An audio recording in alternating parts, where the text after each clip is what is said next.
大家好，我是大姚，料理老师。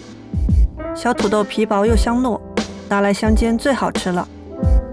今天我就教大家做一道孜然香煎小土豆，一口一个，喷香喷香的。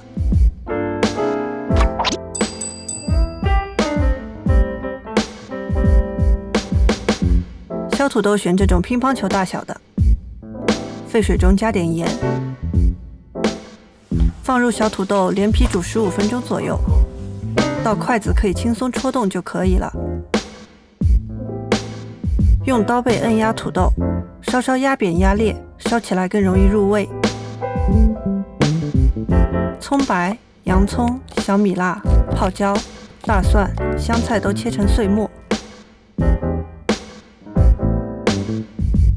平底锅里倒薄油，放入小土豆，小火慢煎，煎到两面微微焦黄，土豆皮有点发皱时出锅。底油爆香葱白，放入小米辣、泡椒、洋葱、蒜末，放入小土豆，加入生抽、蚝油、白糖、盐。我强烈建议加点啤酒，可以提香气。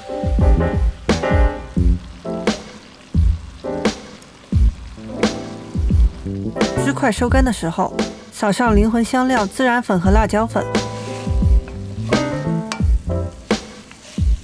关火撒熟白芝麻、香菜末，焦香四溢的香煎小土豆就做好了。就着一杯冰啤酒，爽！